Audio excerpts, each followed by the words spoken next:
Kain po tayo. Itong ulam ko yun, tanghalian ko. Daing.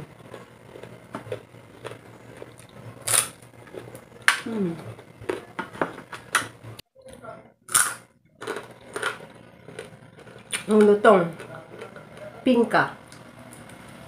Daing na pingka.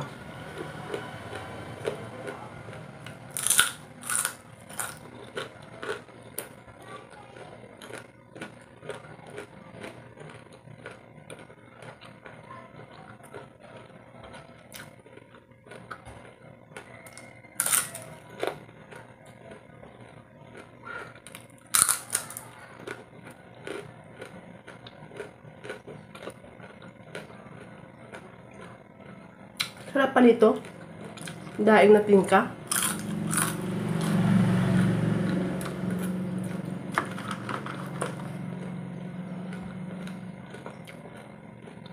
Ito naman, daing na pusit.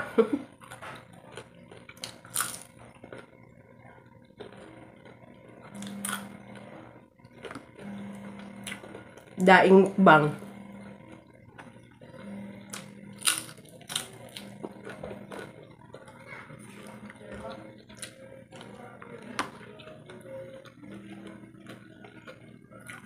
Ito naman, daing na pusit na yung maliliit.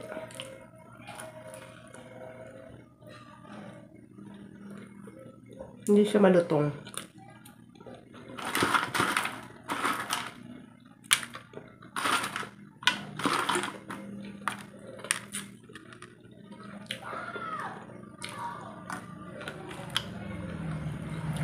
Ito, diles.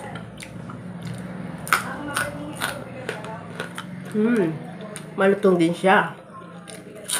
Sarap.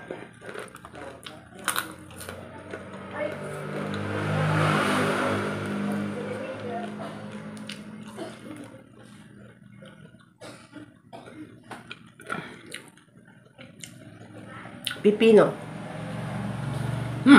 Malutong din kaya ito. Subukan natin.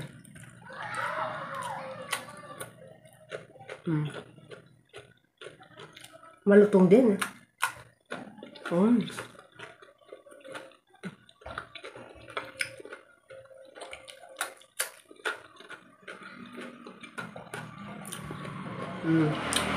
Yan ang ulam ko ngayong tanghali. Yung ulam pang almusal, yung tanghalian ko. Pero, itong masarap. Yan. Papait. Paborito ko rin. Isa sa paborito ko, ang papait na ulam.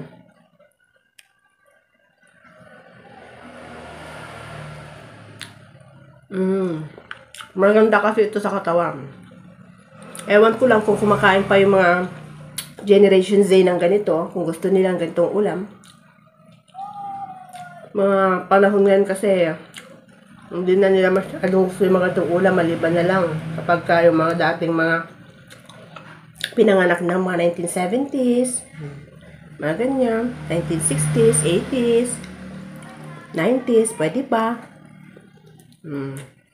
Pag mga Generation Z na, at Generation Alpha, hindi nila gusto yung mga itong ulam, sigurado.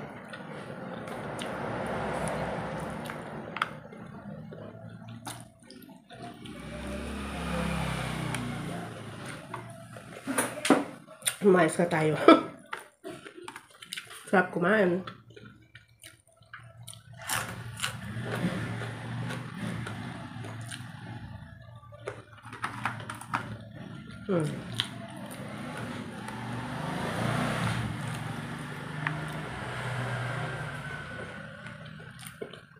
Okay na ako.